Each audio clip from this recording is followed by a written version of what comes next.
Okay, well, welcome to episode 30 of A Minute with Mud. I have one more to do after this, and then I'm done for a while. And this one, I wanted to be on surviving versus thriving. And to start that off, I basically would like to speak on, I've been in survival mode for most of my life. I think a lot of us have, where we've been doing things we don't really want to do, we're not really designed or feel like doing. So that causes a lot of anxiety, depression, a lot of other mental illnesses, and that aside from the traumas that we face throughout our lifetimes, puts us into survival mode. And no matter what, we're in survival. I mean, there's billions of planets out there circling around. We're spinning at however miles per second they say we are, like a whole lot. Can always just look that up. So we're always in survival mode. But then once we feel like we're good, say you have your happy, healthy existence, or for example, millionaires who supposedly we think that they're happy because they have all the money and they have control, they can buy whatever they want, but a lot of times they aren't really that happy. Money isn't going to make you happy. The security somewhat makes you happy, but they did tests where anything over $10 million doesn't add to your happiness level. It's a movie called Happiness on Netflix. Maria, I think her name was. She does Happy for No Reason, which is a really good book on people that are just happy and cultures that are just happy. Like Okinawa in Japan, they have 120-year-olds and kids, like 12-year-olds maybe, doing community gatherings. They have a whole different viewpoint. One of their things is when somebody dies, they cremate them and they dump them on the same plate at the same place. So that's just a little bit of facts on that. The issue with thriving and why it hasn't happened, in my opinion, is because people have to struggle. They have to pay their bills over and over and over to upkeep their lifestyles, which goes beyond the basic human needs of, Maslow's hierarchy of human needs, and also just basic needs: food, water, shelter, air, and all those things. They become excessive because we already have once we have those needs met, it becomes more and more and more as like a selfish gene or a will to survive, or storage, protection, security, like the scarcity principle, where we feel like we're going to run out, so we have to stock up. I mean, look at the toilet paper people, and all those notes at the store saying only take 2. We don't have very many bananas coming in, so only take 2. And then eating more times a day than we even need to, overeating to begin with. So all those things lead to us not thriving in a way of togetherness. We aren't helping our neighbors. We're not a part of our initial tribal communities. A tribe, they say, is around 150 people. So we used to be in groups of no more than 150 people, and so we took care of each other. The grandmas took care of the kids while the moms and dads went out and worked. The grandparents did. So there's a natural, genetically desire for kids to want to be with their grandparents automatically. There's that. And then we've just become so disconnected with, online internet social stuff, to where we're not thriving as a community, as a tribe, as a family, as a unique one person, one body, one mind, one soul, humanity, the Homo sapiens, the race. So I guess it's difficult for me to explain, because the survival mode, right? I was in survival mode for so long, and I was doing great things. I love the adventure. I love the challenge. But then I got into this place last November, and it's been 5 months. It'll be 5 months tomorrow that I've been here.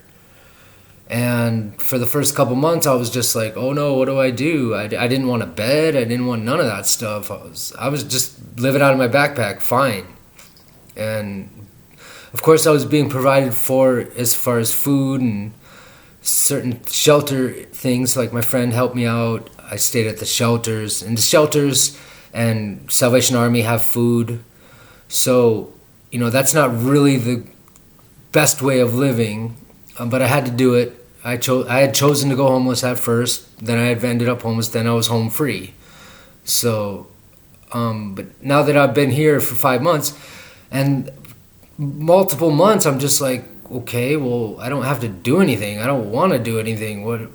This is pointless. So I get to the point of I'm okay with survival. I have stability, and then it's about, at least I'm not materialistic, and I only have a couple of items of furniture, clothes. I keep it simple. I keep it minimal. But I can see how most people would want to decorate their place. They want to buy this, buy that, and have more than what they need. While other people are living with less, they have more, and it's just a repetition of the survival mentality. Instead of thriving, instead of saying, okay, well, I have more than I need, let me give this to somebody who doesn't have it.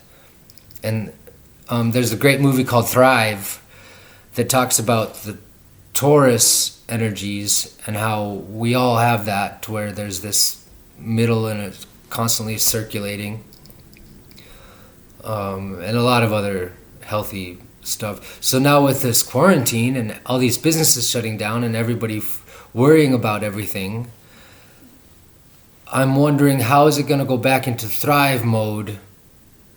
Or are we just going to be basic slaves, hostile, or kept hostage, fighting about everything, and instead of doing what random acts of kindness or helping other people that actually makes you feel better? Serotonin, it's one of the most important chemicals in our body that gives us a desire to do things, a healthy feelings.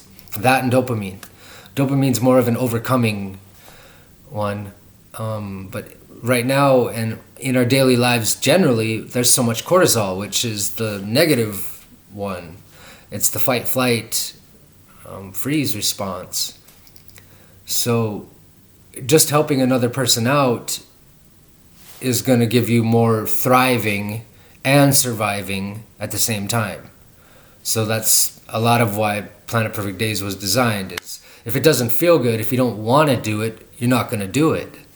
So helping other people, being a part of a community, playing a game, just so many aspects of it that would make you feel so much better about yourselves.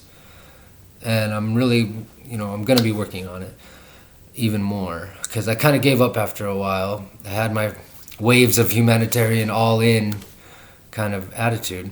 But I just wanted to mention, so the Earth's somatic resonance, they call it, based on the guy that invented it, or mathematically, is 7.83 hertz. And our awakening brains, our woke brains, just our normal day-to-day activities, is in beta brain waves, and that's 12.5 to 30 hertz per loop energetically. So it's still a low one, but the Earth is a lot less. So when we're meditating and when we're focused on just one thing, taking our time with one thing, it's going to be much more stable and stronger than something that we just and running back and forth, rat race society. And so I'm glad that everybody's slowing down. I feel for the people that it's affected in the ways of change and the unknown, and the attitude adjustments that I'm sure a lot of people are dealing with. I know myself personally, I've only been speaking with 1 or 2 people for the past few months, just kind of doing my best to take care of me. Somehow, I still have yet to figure out the depths of that without taking care of others at the same time. But one of the people that I was speaking with, he sort of is putting all of his problems onto me for no apparent reason, and so I had to make sure that we get our space for a while. It's the fool me once, shame on you, fool me twice, shame on me, that I have to listen to. I have to. I've given people multiple chances, and all I've been doing is enabling them to hurt me. So I hope people stop doing that. I guess on the thrive end of things, it's what do you want? What is your passion? What do you love to do? And if there was a platform for you to do that in, where maybe you're not making billions of dollars a year or making it all about the money, because you wouldn't care as much about the money if you had your stability, but you'd be doing what you love to do every single day. And if there was a platform or an umbrella that had that in it, I believe that you would be a much happier person. You'd be giving what you've gained away rather than hoarding it. So there's a difference between surviving and thriving. And the more you've survived and you've got your basic needs down, and then you begin to over accumulate stuff and things, and then you've got this hoarding issue. So it's a anti-survival kind of thing. It's the reversal of survival. Then you're creating more problems to overcome because you all you knew was a survival mode. But thriving is different. Thriving is, let me be of service. Let me help another person. Let me give what I have to give, my special abilities, my gifts. And like today, they're really in need of volunteers at another food bank, so I'm going to try to do them tomorrow so that I can get back into it too, because I don't understand. I guess I've gone through a way different road less traveled, for sure. But if you haven't volunteered in your lifetime, or haven't tried to volunteer or help other people, do it. Just do it one time, maybe 2. Do it as many as you can, is my opinion. But if you just do it one time and don't feel better about doing it, then something's wrong. Something's majorly wrong. Just helping out, being of service, saying please and thank you and meaning it, has changed my whole perspective on things, has made life so much easier.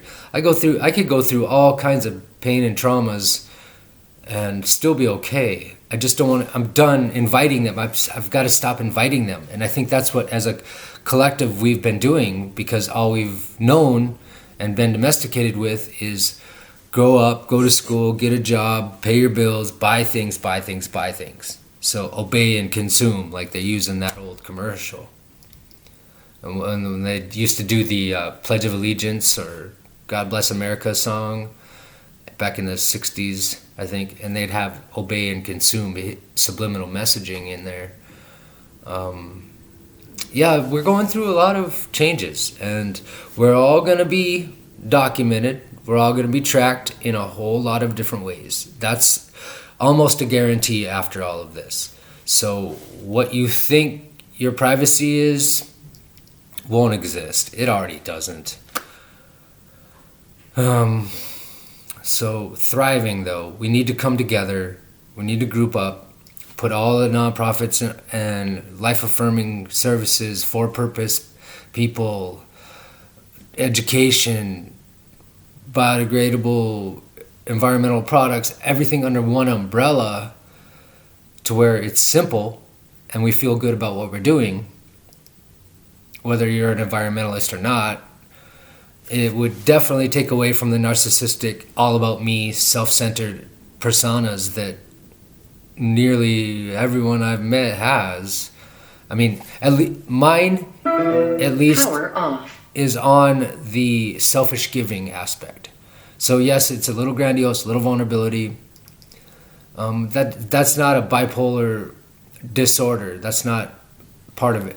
Or it's part of it, but it isn't considered a disorder, according to Psychology Today or whatever. It's all confirmation bias. Everything on the internet is a map of God and us. So it would definitely take away your selfish desires and your me needs, and hopefully not be too much of an empath and giver to where you lose yourself in the process, because that really sucks. Every time I've done it to where I was like, hey, I'm helping somebody, but really you're just enabling them to be less because they can't stand up and do it themselves. So that's kind of the difference between our survive and thrive. I hope that makes some sense. And of course, in all my descriptions, I throw a whole lot more information in there. I wanted to show you the turkeys, but I guess they took off. Oh, here they are.